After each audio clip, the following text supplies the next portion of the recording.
ప్రభువైన యేసుక్రీస్తు వారు ఈరోజు మనకు అందిస్తున్నటువంటి వాగ్దానం 2వ దినవృత్తాంతములు 26వ అధ్యాయం 5వ వచనం. అతడు యెహోవాను ఆశ్రయించినంత కాలము దేవుడు అతన్ని వర్ధిల్లజేయును. యూదారాజుగా ఉజ్జియా. తరువాత అమజ్యా స్థానంలో కొత్త రాజుగా ప్రజలు ఉజ్జియాను ఎంచుకున్నారు. ఉజ్జియా తండ్రి పేరు అమజ్యా. ఇది జరిగే నాటికి ఉజ్జియా 16 సంవత్సరముల వాడు. ఎలతు పట్టణాన్ని ఉజ్జియా తిరిగి నిర్మించి యూదాకు ఇచ్చాడు.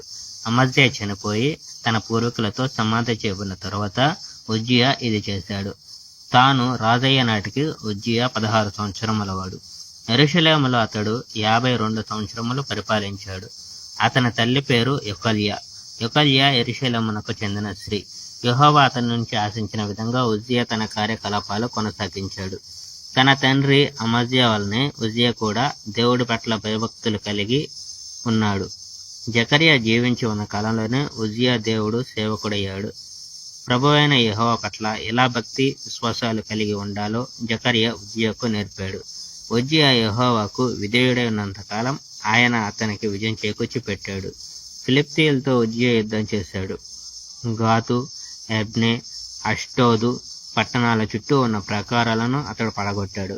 అష్డోదు పట్టణానికి దగ్గరగాను మరియు ఫిలిష్తీయులు నివసించే ప్రాంతాల్లోనూ ఉజ్జియా కొన్ని పట్టణాలను నిర్మించాడు. ఫిలిష్తీయులతోనూ గుర్బాయిల్లో నివసిస్తున్న అరబీలతోనూ మొహానీయులతోనూ ఉజ్జియా జరిపిన యుద్ధాల్లో యెహోవా అతనికి విజయం చేకూర్చాడు.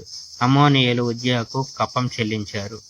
ఈజిప్టు సరిహద్దుల వరకు ఉజ్జియా పేరు ప్రతిష్టలు వ్యాప్తించాయి. మిక్కిలి బల పరాక్రమాలు కలవాడొకటిచే ఉజ్జియా ప్రసిద్ధి గల వ్యక్తి అయ్యాడు. యెరూషలేములో మూలద్వారం వద్ద, లోయ ద్వారం వద్ద మరియు గోడ మలుపుల వద్ద ఉజ్జియా బురుజులు కట్టించి బాగా బలపరిచాడు. ఎడారిలో సహితం ఉజ్జియా బురుజులు కట్టించాడు. అతడు చాలా బావులు తవ్వించాడు. కొండలు, మన్య ప్రాంతాల్లోనూ మైదాన ప్రాంతాల్లోనూ అతనికి పశు సంపద విస్తారంగా ఉంది. పంట సాగుకు అనువైన కొండలయందు, మైదానాలయందు ఉజ్జియాకు వ్యవసాయదారులున్నారు. ద్రాక్ష తోటల పెంపకంలో శ్రద్ధ వహించే రైతులు కూడా అతనికి ఉన్నారు.